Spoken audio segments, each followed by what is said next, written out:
Hello and welcome to Drunk Tolk. I'm your host Ross. I'm joined by the lads. How are you lads? Well, Ross. Hello. Very good. Yeah, very good. With the usual line up here today, I'll go one by one. There's the Bull McKay. Bull, how are you? Good, thanks Ross. How are you? Yeah, good. Well, actually, no, I'm very bad. I'm very Why is bad. that? Because I'm Why? dreading this fucking chapter. Fucking dreading it, so I am. But it's a good read. It's an exceptional read, but it's big, you know? It's big. I only finished it about half an hour before this pod started. That's how big it is. Oh, right. It's there's a lot in there as well, though. There's not a lot of meat on the bones. Or, sorry, it's exclusively meat too on much the bones. meat. There's no bone Not there. a lot of fat on the meat. Yeah. Yeah, too much jelly in them donuts. It's fucking, Jesus, listen, it's tough being the host on this, lads. Heavy lays the crown. You know, it's just hard to kind of run your way through this in any way, shape or form that works. But listen. So you just gave up altogether and trying? Yeah, we're just going to fucking cancel it. Like, we'll just talk about the movie. It's much more straightforward. Bull, what are you drinking? I have a selection of pale ales. It's basically Aldi's finest. It's A selection. cloudy lemon cider, because that reminds me of June's in years gone past at Forbidden Fruit and a few little festivals. Don't drink cider, but it's just nice. It's really nice. It's like lemon, fizzy alcohol goodness. And then like a few IPAs and me fake Brewdog stuff as usual. Lovely. Well, you just treat yourself over there. You've earned it, so you have. And What are you drinking? Oh, you got in there early, I see. Got in there early. Teacher's pet. Yeah, teacher's I pet. can't win. I'm on the San Miguel. There San you Miguel. go. Cans of San Miguel. Class beer. Don't care. Love I it. thought we're rare enough now. Is it that good? It's alright. It's grand, you'd say. It's grand. Go ahead. Doesn't I'm going to matter. introduce you fuck, before you keep interrupting just- me. Fuck's sake. Doesn't So matter. anyway, introduce our next guest. Oisin, how are you? I'm very good, Ross. Thanks very much. How are you? Yeah, grand. Great to see you. Oh, Great that's to see fantastic, you. isn't it? Great to be on the pod chatting to the boys. Yeah, shit, Okay. yeah, absolutely. Some wild chapter. And come here, what are you drinking? Well, I have a pale ale, but it's not Aldi's finest. It's called Yardsman. It's a Belfast pale ale, BPA. Oh, big up to Belfast. Born in Belfast in the harbour or something like that. Yeah, a pale ale. Straight from the There you dock go. water. Yeah, straight from the docks in Belfast, like that whole Titanic Oh. connection. Lovely. Stagnant, non-flowing water. Yeah, if you like your pale ales, it's I don't.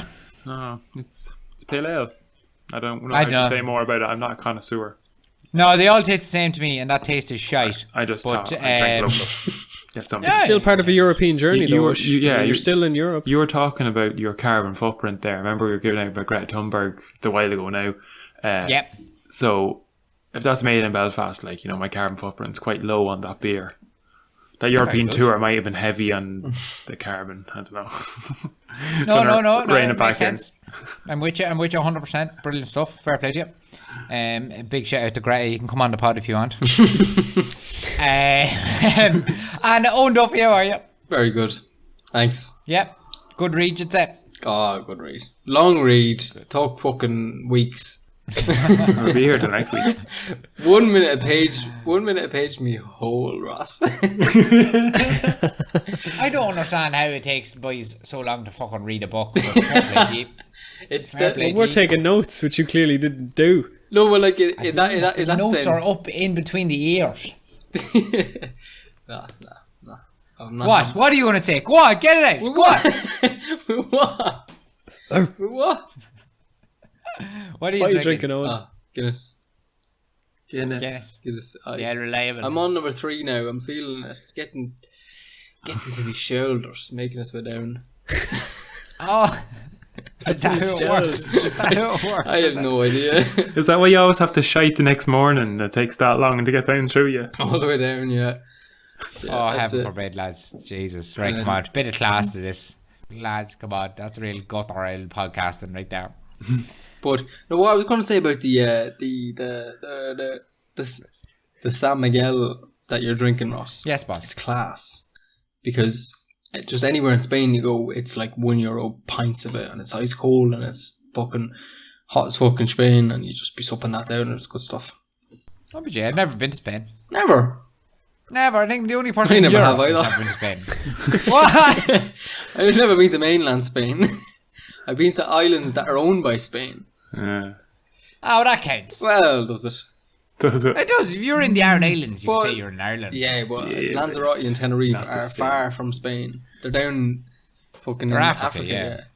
So It's still Spain. to say I was in Spain is an absolute lie. Like I couldn't say I was in Spain the other day, and it's full of English people. I mean, The locals would disagree. No, yeah, I think yeah, you're wrong I there. know. Especially, I mean, what passport control do you have to go through there? You know, who do they pay their taxes to, etc., etc., etc. I suppose you don't want to get into that here, us based in Belfast, you are.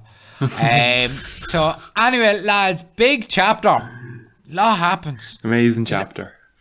Yeah, it is the Council of Elrond, and you know it's a great scene in the movie, of course, but it's very different in the book. Although it's very similar in parts. Does anyone want to brave a 20-second summary, or Oisin, do you think you can give it a go? The best way to do a 20-second summary, so you're going to count me down in the fingers, and I'm just going to say a lot of people meet for a big conversation with a lot of details. Oh, 5 seconds. That's a That's record, pretty is good. it? It's a new record. That's new record, yeah, it's pretty good. I should have said Elrond hosts it.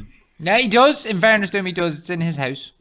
It's in his house. That's about it. Like, and other than that, geez, like so many different people keep talking and they keep popping back up to have another little say. Like, you couldn't break it down. It's just a massive conversation for ages with a Yeah, lot of pretty much. details and a lot of gaps filled in what we already know or what we think we know, and Yeah. Yeah. explaining why things have happened up to this point if you weren't clear or you didn't know something. It's good crack though. It's a good chapter. It's very full. Yeah. I was thinking just of a funny episode name for this one, and because there's just so many people in it, it'd be like the Council House of Elrond. It'd just be full of people. Full of people from everywhere. Yeah, that's good. That's good. Yeah, that's good. That's good. But there's so yeah, right. So we'll just get fucking stuck into it here and we'll see how we go. I suppose is the best way to do it. You know, it's what our listeners have come accustomed to now, in fairness. Yes. And everyone is at this meeting, right? Does anyone want to do a roll call? Bull, do you want to just call out who's at this fucking meeting off the top of your head? Glowing is there. Glowing. I He love starts that, first. by the way. Glowing. Glowing. I don't know how to say his name right. Glowing Gloin. is there. Glowing. Gloin. Yeah. Gloin and Gimli. Yeah. Is Gimli his son? Yeah. Yeah. Yeah. Then you have Elrond. You have Boromir. Frodo sits right beside Elrond. Seat of power. Bilbo's there. Gandalf's there. Aragorn. Legolas has a say. There's a few. Erestor. Glorfindel. Yeah. A few more Elvie types. The shipwright is there, isn't he? Galdor. The shipwright. The lad from the Grey Yeah, Hairs. they sent him over from Valinor or something for some business. Oh, Yeah, and he's Sam. good. You didn't say Sam. No, Sam's not there. Yeah. Sam's hiding in the bushes. Sam yeah. isn't Sam there. is there. He is. Yeah. He followed Frodo in. He wasn't invited. The ring is there. So, The ring it's in is the the ring a character. Could be. The ring, he could be. Debatable. Yeah. And I suppose that's the main players. There's probably a few other fucking stragglers like hanging around or whatever. But My sword is there. My bow. One thing happens in the chapter before the meeting, and it's like they're like standing Bilbo around is there. Oh, yeah, chatting Bilbo. shit, and then a single bell rings, and everyone knows, all right, meeting's starting. Like Yeah.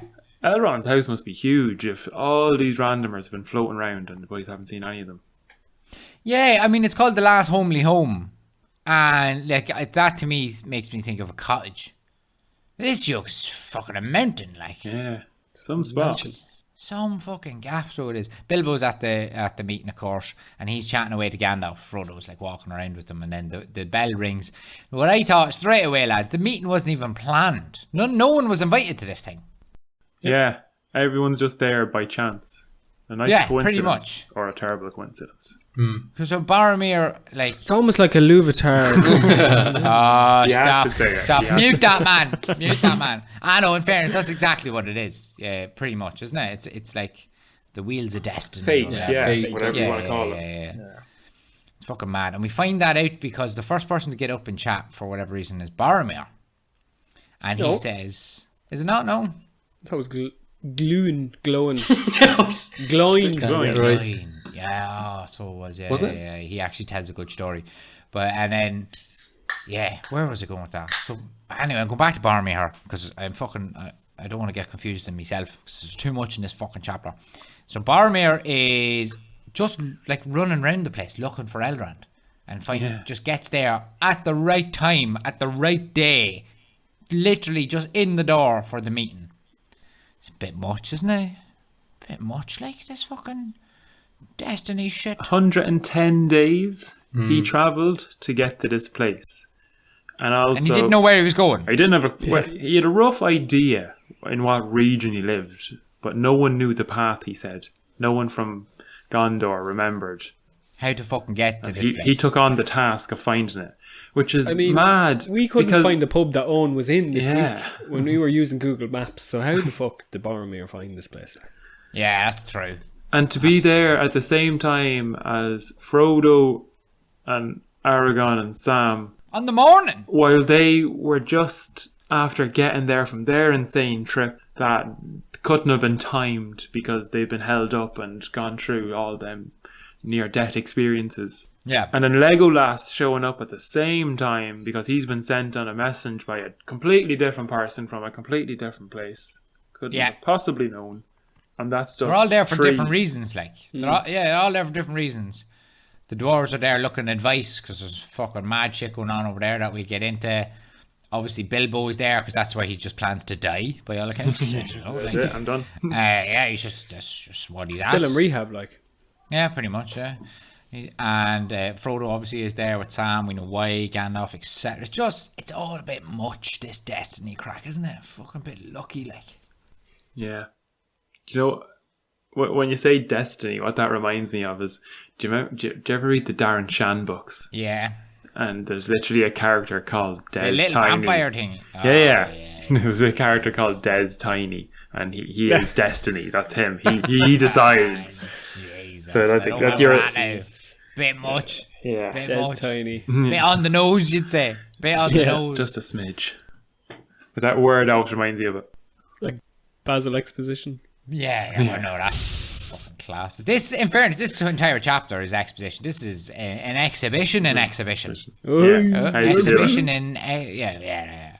It's fucking mad. So it is. He's just talking about all that shit, and someone called Elrond the most famous lore master. It's like, jeez, that's some title. Lore Not a bad master. name. Why don't they call it the historian? It's like they don't even believe it or something. It's like, why? Like good point. in the story, they call him a lore master. It's like, is it lore or is this just like Yeah. history to them? Like, You say you're that old, but how can I prove it? I'm only alive this many years. yeah. And fucking, there's something said there at the start of the chapter, or near the start of the chapter, that I've written down here because I wanted to ask you lads what you think. So it Go for starts, before the meeting even starts, the book tells us that not all that was spoken at the meeting needs to be told now. And that's what I was reading. It's like, who fucking is narrating this fucking book? Who are you to decide what I should and shouldn't read? Like, what the fuck is that about? I have Is it Bilbo? a hot. Yeah. I think Bull's right.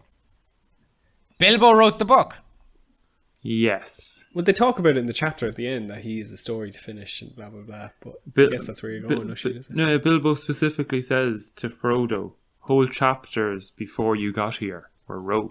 In this chapter, he says that. So if he's not the one writing the story and saying stuff like that, who else could? I thought he was talking about there and back again. The Hobbit's tale. Like, yeah, they're That's not books. what this is. Like, I yeah. guess. I don't know. I don't think it's as Sentient. this chapter's too big to dwell on. Fucking narrator. No. This is the big stuff. This is the big stuff. Oh, it is Who not. wrote the book? Why are you telling me I can't hear everything that was said? And also, it could have been longer by all accounts. It was I an want- Uvatar. I want the extended book edition where all is told that was spoken. That's what I want. I don't want this. Then you'd have half-assed to see Frodo repeat his whole story that you've just read for the last 13 chapters. Yeah, maybe miss some stuff out, like, you know, I don't know. We'll see it from his point of view. He's like, and then Aragorn was really mean to the barkeep, who was actually a nice fella. You know, I would like to hear that kind of flavour on it. I'd read it. Isn't that right?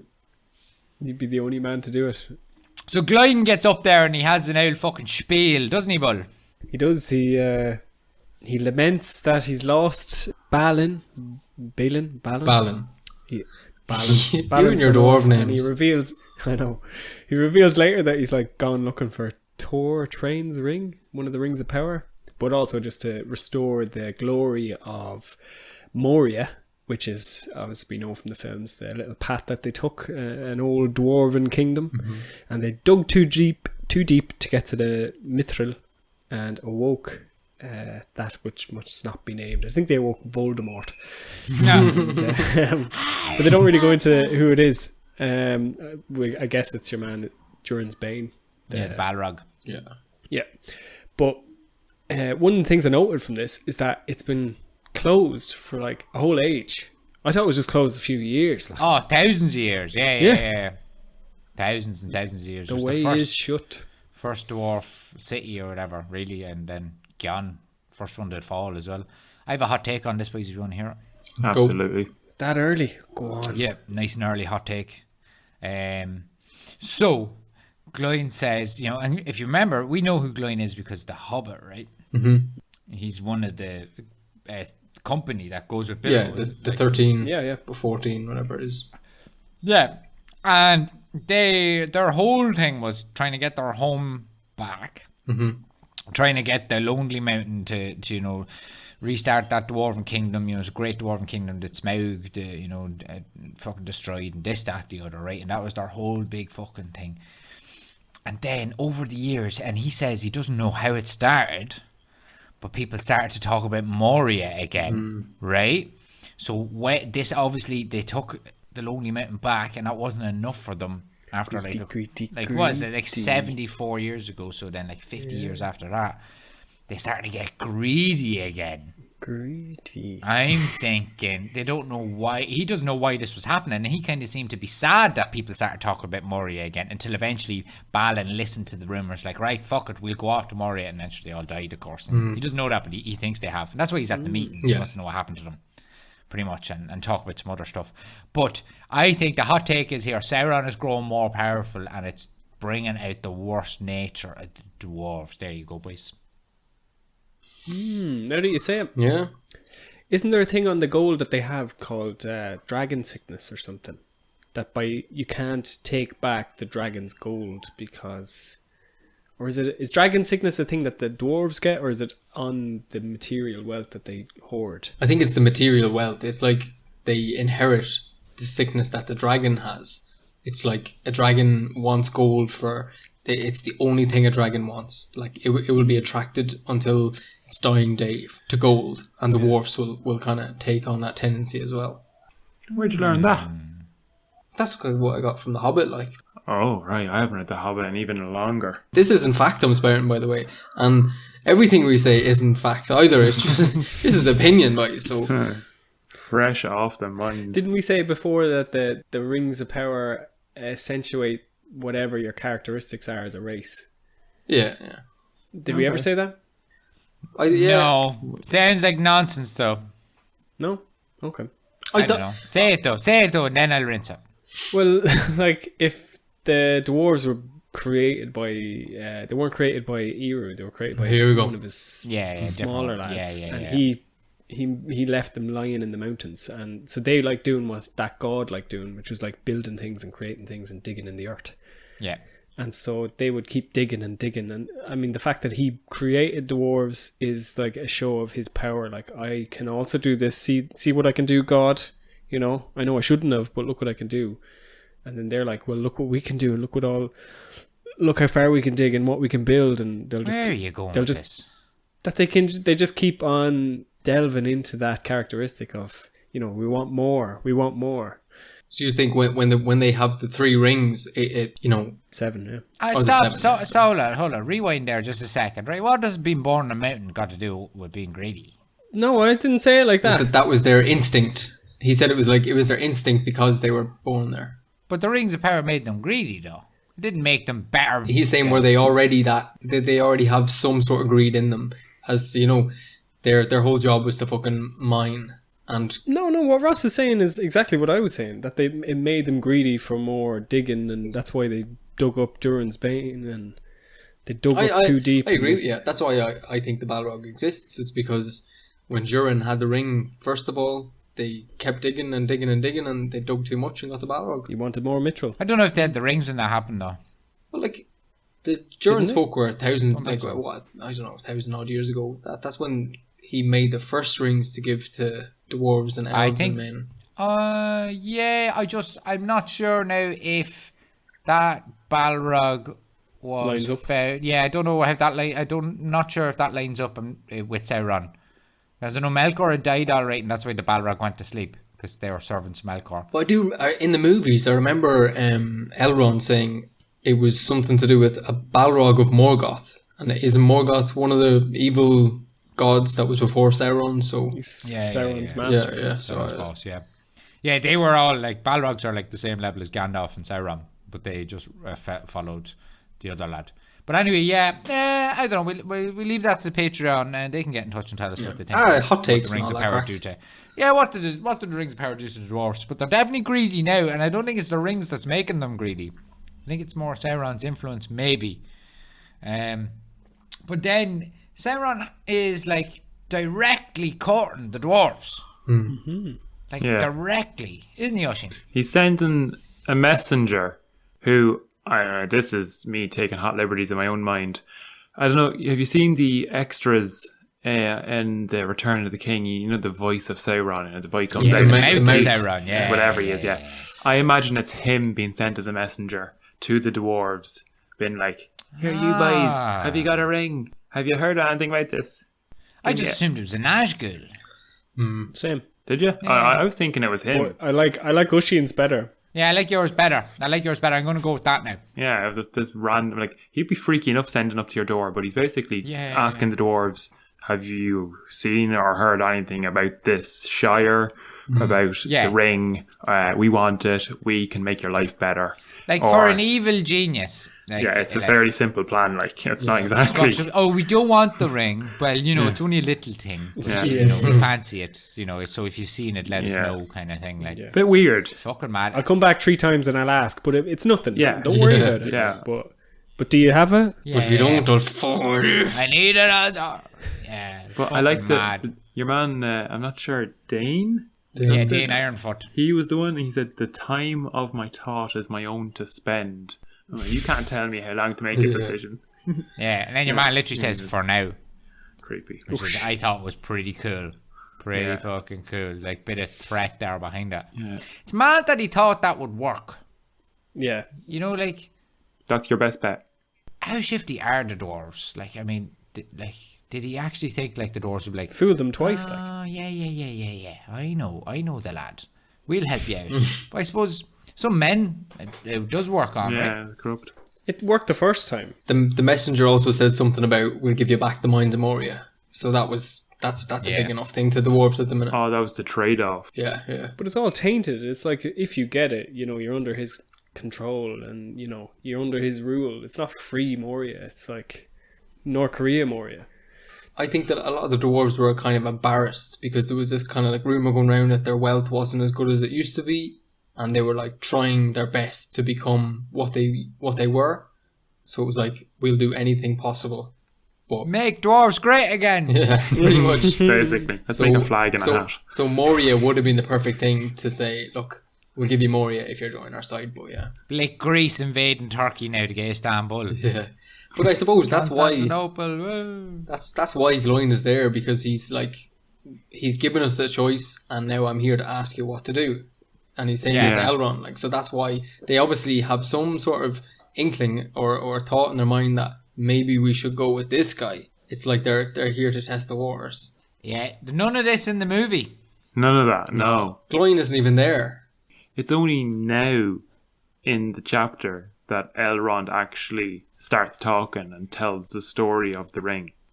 After all that about the dwarves and explaining why he's there. And Why do we think Tolkien wrote it that way and let the dwarves start speaking first? to let you know that there's some unspoken evil in Moria, basically, that... To maybe let the council know, not us the reader? To let someone else talk about it, like... Do you think he knew the structure when he was writing it, that, right, Gloin needs to go first to discuss this part, and then this person needs to go, like he's putting a story together per person rather than, telling it himself. Don't know. He definitely decides who talks when, because I don't want to jump too far ahead, but Legolas definitely speaks at a certain moment, and if he said something earlier, the conversation would have went a different way. Yeah, exactly. Yeah. So He jumps he's in. definitely thought about it. It's like a Obviously play. Yeah, completely. Yeah, and then Gandalf finishes because he's the most recent to tell what needs to be told. Yeah. It's fucking mad, so it is. So It's fucking good. mad. It's a lot of work. It's a lot of work. Yeah. I just imagine Tolkien had a hard time with this chapter too. I don't think to perfect it. I don't think it's easy, or like, I know he's a genius in this, that, the other, but I don't think it's easy to write 12 people having a conversation at once and trying, just working With a it load out. of history. And also putting in the exposition that he needs to do. Like Data dumps. one that I loved in this chapter was the definition of the different names of the cities, what they were and what they became. Like Class. Minas Anor is what Minas Tirith used to be. Mount Doom was called Oradruin in the old language, and then Minas Ithil turned into Minas Morgul. Yeah. I love that. Yeah. Minas Morgul is so creepy. That's where the 9 are. yeah. Ithil, they pronounce it in the Yeah. movies anyway. Ithilian, isn't it? Yeah, I think Ithilien is the big tower in Minas Tirith, isn't it? The green one, and it's all creepy. Yeah. It used to be real positive stuff like Tower of the Setting Sun and Tower of the, was it Dawning Sun? Yeah. And then they changed it to Tower of Death and Tower of fucking Guard. Yeah. Fucking mad. And I noticed as well when Gloin was speaking that, like, he'd big respect for Elrond. Like, the dwarves sent someone all the way across the world to go speak to Elrond. So whatever we say about, the elves and the dwarves don't get on too well, but just they seem to like that one particular elf. Yeah, and that's not the first time that Gloin's been there either, because he was there to get Elrond's advice in The Hobbit too. So it's like, this lad, He's been around. he's given us advice before and he's been right. So look, we'll ask him again. And happened to be at the exact right time. Yeah, There's a bit where, I know we're jumping ahead again, but Legolas basically says that, we had Gollum and then we let him loose. We didn't want him staying in the depths of our cellars too long because he might think his dark thoughts. And then Gloin. How's that so hard for Like you? groin. Okay, got it. Gloin. He's just like, you fucking didn't do that for me, you prick. Yeah. You didn't give a shit about me when I was in there. He had a little dig at him, alright. He had a little dig at him. But I don't know if that really, like, a hatred between races as opposed to personal beef. A specific person, yeah. No, Tranduil was Legolas's dad. And he was the guy who did it, right? He's a prick, He though. would have set him to task. Trandul. He's a prick. name. He's the worst elf of them all. Sure. He's as greedy as a dwarf. Mad for jewels and everything. From northern Mirkwood. How big is Mirkwood? Like, who's the king of Elfin south of Mirkwood? Mirkwood is like the size of Gondor. Like, it's Brazil, like. And then where's Dol Guldur? Which part of Mirkwood is I know that? Dol Guldur it's at the very northern tip of the Misty Mountains. So that's where Mirkwood ends, and Dol Guldur is like, I'm pretty sure. Oh, yeah, that's where, like. it's where like a fortress. Sauron was in The Hobbit, like the necromancer. Yeah, like his hiding point. The Witch King ran like fucking a big kingdom there for about 1,000 years that destroyed Arnor. Oh, okay. So yeah, it's a big old fucking spot already. I think so. They visit Maybe. in the Hobbit in the movie. That's the bit with Radagast. Yeah, Where they bring that's where him the in. necromancer is, Dol Guldur. Yeah. The necromancer turns out to be Sauron. Spoiler He alert. kind of was already ready to be beaten back to Mordor because he had his army ready. Yeah, I feel like when Tolkien wrote The Hobbit, the necromancer was just the necromancer. You know what I mean? And then he kind of Retcon. wrote a story from it. Yeah. I'm guessing anyway. That's what I know what retcon means. Yeah, it's a comic book thing, isn't it? So then Elrond starts chatting. Am I right? That's the next order. Elrond says, "Right, I'll just tell you the history of the ring." Yeah, Pretty cool. he does that. I think the most interesting thing to me about this was that I think you've already said that Celebrimbor made his without the taint of Sauron knowing or having his touch on them. He'd never seen them or touched them, whereas he touched the men's ones and he touched the dwarves ones. So as soon as you put them on, you're under his control. But the tree rings, what was it that Celebrimbor said, that as soon as Sauron made his one ring, and They took them off. said the spell, he could hear him like miles away. He was just like, "Oh God!" And he just ripped it. Yeah. hit them. You can't use the 3 rings while Sauron has his, basically. Yeah. They were like, oh shit. Fucked up. The fact that he could hear him, like, it goes to show how much more magic is in the books compared to the films. Like, the books is just, there's so much more magic that is just unexplained, but still there, that just isn't even referenced in the films because it's just too hard to explain it. Like. Yeah. There's a lot more whimsy in the book. Oh, yeah. Whimsy. Jape. A lot of jape, yeah. I suppose the movies are just action movies, like. But I say just. You know, they're obviously the best movies ever made, like. But 100%. they're not as... It's a lot of action. Yeah, there's not like as much fantasy. Unless they go to Frodo and Sam just after a big battle and they're just climbing over the side of a mountain, you're like, oh wow, that's such a come down. Yeah, it's weird to say like there's not that much fantasy in them because they're obviously, you know, they started an entire genre. I know there's Willow and these other crap movies, but really fantasy started with the Lord of the Rings movies properly, at least in Hollywood, and then it's, you know, Game of Thrones and all that shit exploded afterwards. Yeah. But and even then when you're looking at it, like, yeah, it's not that much fantasy though, is it? No. You know, at least compared to the book. Yeah, no, it's chalk and cheese with the book and the movies compared to the magic that we read and just shit that's just unexplainable. You'd just be reading along and you'd be like, well, how does that happen? Compared to, you know, like movies, they are a bit different when it comes to that kind of thing, but yeah, very different. One thing that stood out to me in Elrond's kind of exposition of the history of the ring was another difference to the movie, and I don't think I caught this before in my last read through, was Isildur taking the ring was a fucking secret. Nobody fucking knew. Like, Boromir was like, what? Isildur did what? And him a fucking high up in Gondor, he was like, Isildur, he did a what? It's just a complete fucking... And while, you know, at the very, very start, the very first fucking words, you know, in the Lord of the Rings movies is, you know, and that should not be forgotten was lost. As if to say, like, oh, aren't we all gobshites for forgetting the Danes right there? It's like, no, Kate Blanchett, no one actually fucking knew in the first place. Yeah. But it's like fucking religion now, the way, like, you know, they say it happened so long ago and people now are like, nah, it doesn't exist. It's kind of that same feeling that it happened so long ago that people have lived ages and ages and ages, and they're like, yeah, but you're telling me these stories, but how can that be possible? Don't be silly. Like, that's the way I kind of see it. No, but I actually, the way I read it was that, like, Isildur taking the ring, only 3 people ever knew that. And Elrond just happened to be one of the 3, and I suppose he probably told Gandalf or whatever. Yeah. But, like, it's not a known thing. No one forgot it because nobody knew. Yeah. It'd be like if saying, like, oh, did you know, like, Jesus actually had 3 arms? Yeah. But, yeah. You know? But I think it was nearly like a language barrier as well, because Gandalf said he was reading out scrolls that were written by Isildur himself that not many people can make sense of. And when he read them out, it was like all about the ring and stuff like that. So that could be another reason why there's not enough people to, you know, to make sense of the scrolls. Understand the language. Yeah, and then to have the trustworthiness of everyone to make them believe them. That, yeah, this is fact. I read this from a scroll. Yeah, you know what I mean? Yeah. Only I can read it, but I swear it's Yeah, it's fucking Gandalf though. But even Denethor, you find out, is a master of lore, and he didn't read it. Like, it's in his town, like, and he hasn't even read it yet. Yeah, but have you read every book and drawn that? Have you? I don't claim to be the lore master of Drawda. Alright, fair enough. Not yet, anyway. But, what about Isildur's foresight to say, you know, I mightn't be alive forever. Might as well write this down. Well, no one really knows anything about it. Yeah, that was good of him to do that.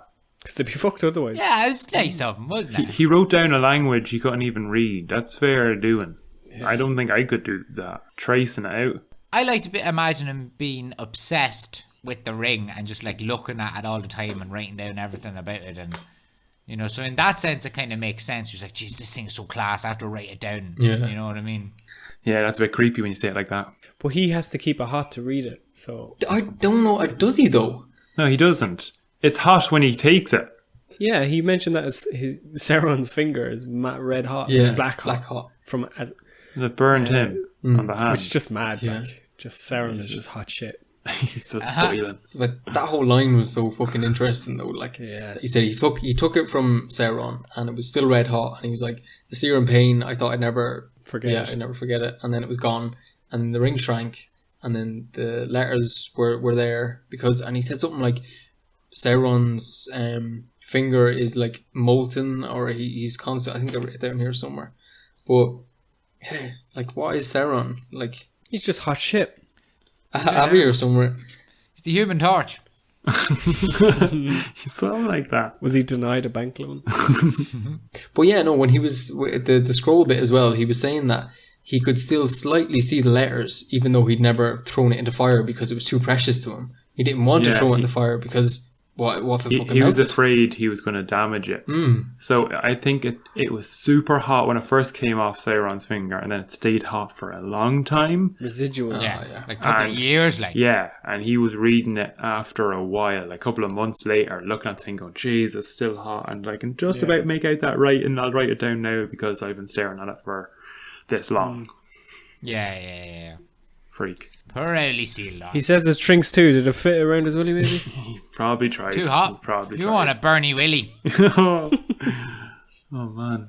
And did Elrond say anything else, boys, that you think was mad interested before I move on away from him? Just in that little piece. No. He talks about, well, we've already said it, Númenórean set up the North Kingdom and the South Kingdom that you talked about before. He says something like, Tangoradrim was broken and all evil ended, and then just leaves it at that. No more info. I was just hoping maybe Ross had some info on that. Oh, yeah. That's Isildur's trousers.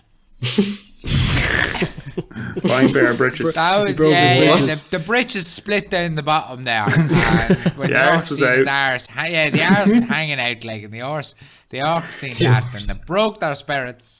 I think that's all. How could we support a man with an arse like that? Yeah. Jeez, the evil is just done now. Like shining white arse over there. Like, had to get it. He also says Boromir's like blah blah blah blah blah. Why am I here? We need to talk about Boromir, I suppose. The most interesting thing. Yeah. No, but he just comes in and gives his big spiel after Frodo looks at him and sees the horn. He carries the horn everywhere with him. Fair play. Holding it on his lap. What kind of horn is this? Because he was doing unnatural things with this horn somewhere through this. It's the horn of Gondor. I presume it's the one we see in the movie when he blows it for help. Yeah, get your head out in the gutter. Here he says he was fingering his great horn and that's enough. Jesus, That's lads. enough. You've seen the film how many times? If you don't know the horn of Gondor, like, you make a hole. Of course, I know it, but the way that it's described in the book, it's like, come on, man. Yeah, I know, but Like, it just shows you how important it is. Yeah, That's a great item of respect. 100%. Gondor has it tough, doesn't it? Yeah, Gondor does have it tough. constantly fighting back against them. You can see why they have a chip on their shoulder, like. Yeah, there's a lot of good work.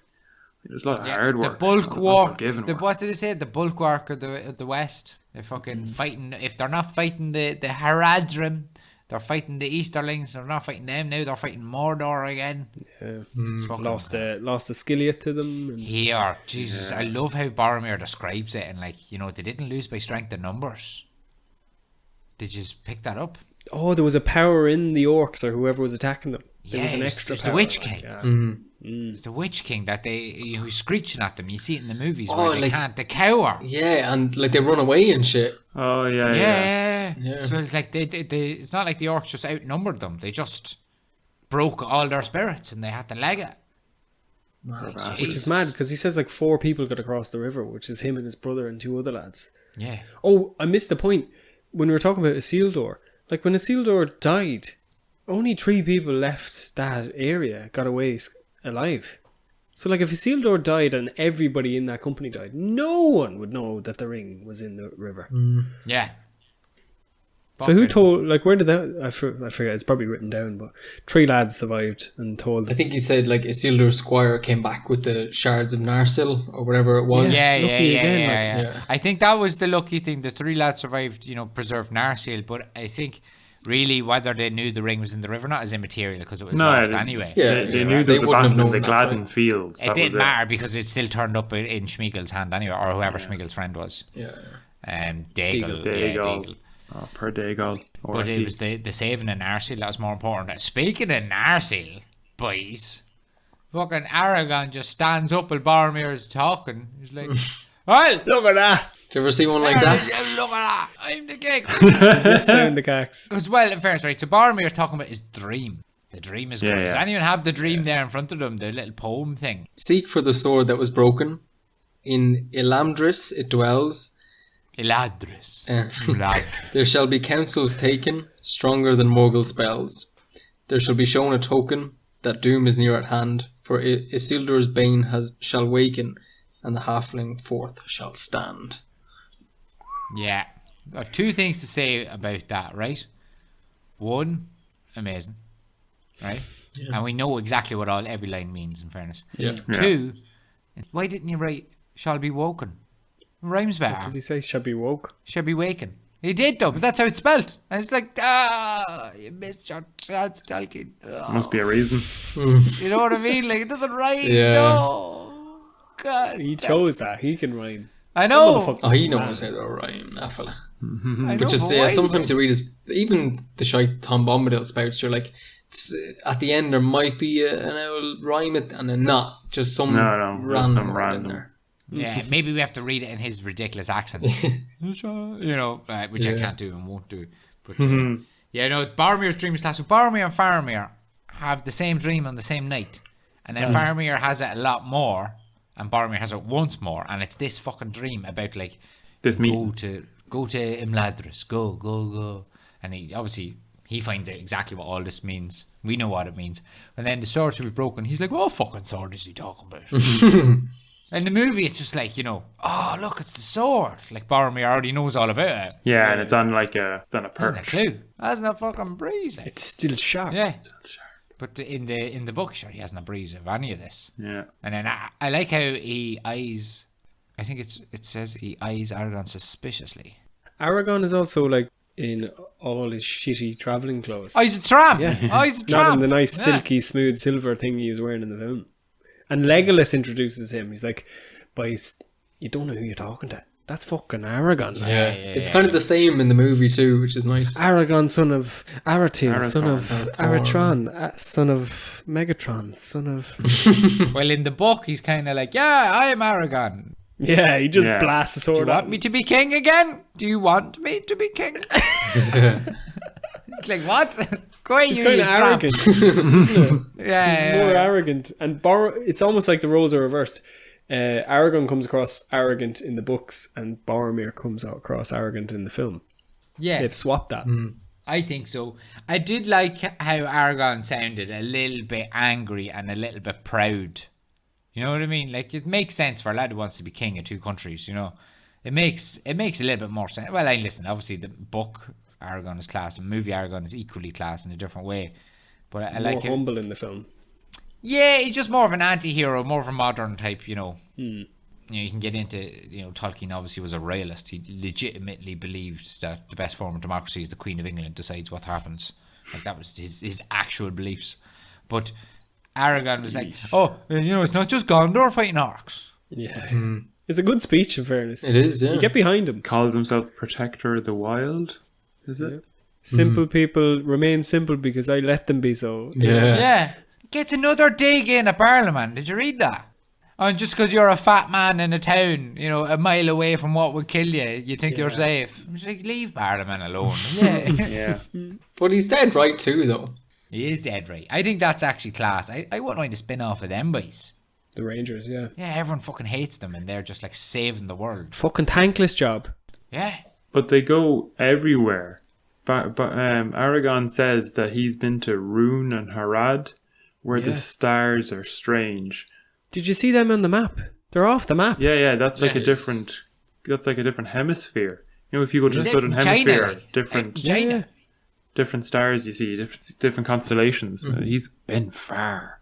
By foot, by horse, boat, whatever, I don't know. But it's just funny that nobody respects them, and yet they're like the the descendants of the Númenóreans, like the first men. It's you can see why he's angry when he's telling Boromir who he is and explaining what he does. Like, there's a lot of work. Oh, and it's not just by virtue of like who his granddad was, but like they legitimately live twice as long as men. Like, yeah, you know what I mean? Like they're taller because they're fucking supposed to be taller, and they have a wee bit of magic, and they're almost like a different race altogether. You know, obviously humans, everyone's a human, but these boys, they're not really human Who at all. did we say was the first Númenórean? Was it Elros, which is Elrond's brother? Yeah, that's why Elrond is Elrond half elf, and he chose to be elf, Yeah. while his brother chose to be human, so he got extra powers with it or whatever. So, like you said last pod, Aragorn is a cousin of Elrond and the descendant of Elros. distant cousin. 27th removed, I think. Yeah. 27 generations, yeah. And they live to be 250 or something like that, so it's a long time. If you can live forever as an elf, like when do your balls stop working? Like you could just populate the world by yourself. And they don't. Yeah. Their numbers dwindle. Fucking suspicious. Yeah. Suspicious. Hot Fucking take. suspicious. Male elves have menopause. Yeah, Could be right. Riding, like Jeez. all of them are beautiful. Like they never get old and saggy and shit looking. So why aren't they always riding? That's There true. definitely is. There's a sexy version of Lord of the Rings that we don't know about. I'm sure a quick Google would fix that. I doubt you have to look too hard to find that kind of stuff. No, I don't think so. Yeah, and so Boromir says something, then Aragorn says something, and then is it Bilbo pipes up, is it? Now it's Bilbo's turn to tell everyone for the first time the truth, word for word, what happened down in the cave. Before we get into that, Oisin, sorry. No, go for it. That he says the poem in defense of Aragorn. Oh yeah. Not Yeah, all you're right. that's gold glitters. And then he whispers further, I wrote that. Yeah. Proud as punch. Proud as fucking punch, so he was. Bilbo made me laugh this chapter. He's a fucking funny character. We'll get to it Bilbo's at the class. end. It might take another Bilbo's fucking class. episode to get to it, but he's so Yeah. funny. I chortled.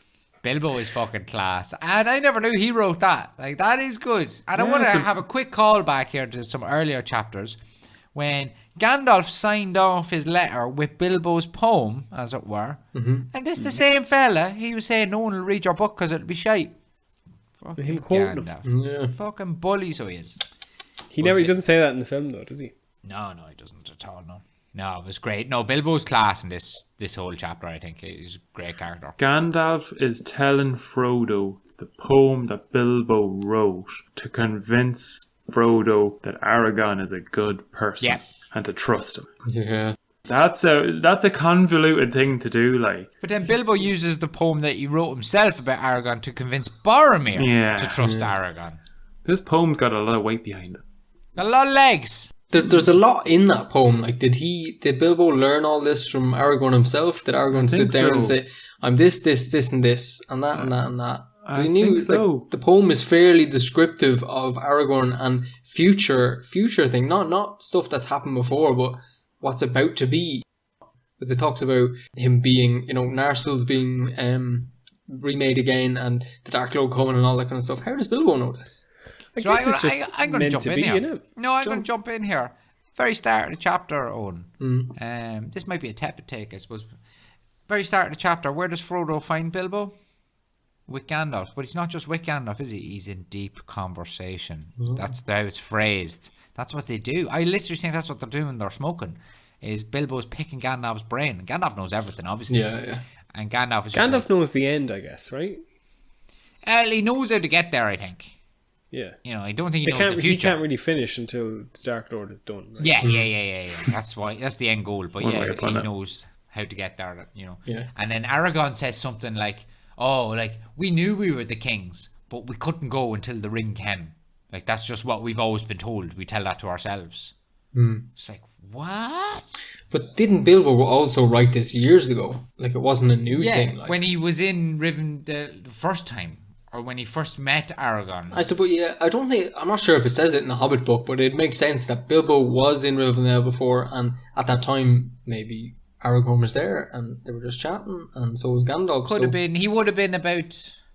How old is Aragorn? Aragorn's like 90 odd or 100 and something, isn't he? But sure, Like, Aragorn and Bilbo are good friends. Like, they be chatting loads and sharing ideas for poems. And Bilbo went in his walks though, didn't he? And the Dunedain would be out and about, so maybe he, would meet up for an old smoke at the edge of the fire, behind the green box. Class. Probably because Aragorn does say he put extra Dunedain on watch around the Shire. Could be that he was there chatting to Bilbo lots. Fucking some crack, lads. Or was that after Bilbo had left? That was probably after Bilbo had left. I was thinking that they say that Balin went 30 years ago. What was Frodo doing 30 years ago? Frodo was like 23. When was the party? The party was 33 years ago, was it? Or was it? Has Bilbo been gone that Or long? was it 19, 17 years ago? 19, yeah, or something like 19 17 or years 19. No, Bilbo was 33 when the party was, so 111. So this was when I Bilbo thought was it was 51, 50. so it was 20. What was that? You're saying Bilbo, you mean Frodo? Frodo, sorry. Yeah, Frodo was 33, yeah. So how many years is that? I don't know, he's probably tramping around the Shire, I think. Yeah, probably.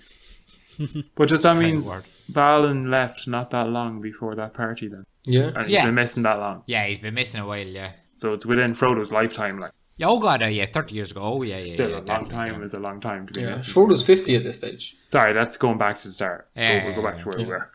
were. Fucking horrendous crack there, I think. Lads, we're making good headway through the chapter. I thought it'd be more fucking difficult than it would be. Which is, we're doing well. I'm very proud of us here. Yeah. We're Getting a on, little bit drunk, though. I feel like we need a hot take coming. Like, does anybody have any hot takes of what we talked about so far? I have a quick hot take there. Let's be honest, boys. Tolkien hated everyone outside of Europe. Like the Haradrim are definitely like The Arabs. Arabs. the Arabs. Yeah, I Saudis. mean, it just sounds like it, and he's just like, they can't be trusted. Yeah. I thought I was racist for thinking that. Yeah, no, I think. Listen, he fought in World War One and this kind of thing. He's just from a different time, And back then, probably that's just the way they talked. And then the Easterlings, they're like Asian people, and they're even worse. And he fucking hates them too. It's a wild hot take. And he says he doesn't like allegory. Like, he 100% believes in allegory. He wouldn't I don't name think them it's an allegory Easterlings so much as maybe an inspiration kind of thing, But they're on the same side of the planet. At least flip it if you pretend you're not going to deal with allegory. Like. Yeah, I know. Like, obviously, Middle Earth is Europe, like, isn't it? It just is Europe. But he would have been definitely from that school where, like, Europe is right. The way we do it is right, and everyone else is wrong. And lads, listen, not a racist and stuff like that. I do like myself some democracy. Yeah. Like, even when you say there's that. not democracy in other places, but Yeah. like, it's from Greece. I might go be cancelled. For liking democracy. But even when you say It might that. be cancelled in 20 years when the Chinese take over. When You've said too much. The podcast has shut down. when Gandalf is in Orthanc talking to Saruman, Saruman says basically, this is how I want the world to be run. I forget what he says. He mentions like 3 orders that he says knowledge, something in the middle, and then order at the end. But it's like, Stability. Tolkien is portraying this guy as pure evil, and it's like, the kind of world order that people don't like, and it's similar to other people in the world that have been overthrown and world wars have happened. Dictators, and- basically. yeah, very much. Dictators. I did like it, Joe. I couldn't help but laugh, right? So Gandalf goes in then, it's his turn to speak, right? And he tells about like where he's been. It's where we find out about the betrayal of Saruman and all the stuff we mentioned already. That he didn't trust him, and this, that, the other. But it's not like Gandalf has a video and he says, and he presses play and he shows people what Sauron did. You know what I mean? It's just him talking about what Sauron did. But in the book, as you're reading it, it's like, and then Saruman said, I couldn't help but laugh and read it, as if to say, Gandalf the Grey. And he was doing like a stupid impression of him or something, like, because he puts like, said Saruman spitefully. I know. I'm like, oh Jesus, Gandalf, there's a bit of flavour to it there. Yeah, It's not like, I couldn't help but laugh, like. Yeah. I literally thought the same thing, especially when he talks about Radagast the Proud, Radagast the Fool. I think Radagast is sound. Let it be known. I guess a good lad. But He's a good Saruman man. said. Yeah. I didn't say this. Saruman called him a fool. Yeah. It's just a bit like he said, she said, isn't it? From Gandalf. Like, although it's pretty cool, I think, how different Saruman is in the book, you'd say. Hey, fucking Joseph in the Technicolour raincoat, man. Yeah. The raincoat. Literally. Yeah, Saruman the many colours. Yeah. I close my eyes and say nothing. Right, listen, this chapter's too big, guys. It's too fucking big. Stay tuned for the next week's episode where we're going to finish this off. There's a lot to go to. And follow us and like us on the Patreon, on the social medias. Get in touch. I'm sure this lore heavy chapter as it is, we've made many, many mistakes. So come in and call us an idiot as you like to do as usual, of course. And yeah, I think that's the lads. So goodbye from me. Goodbye from the lads. Bye, lads. Look. Bye now. Right. Go on. That'll do.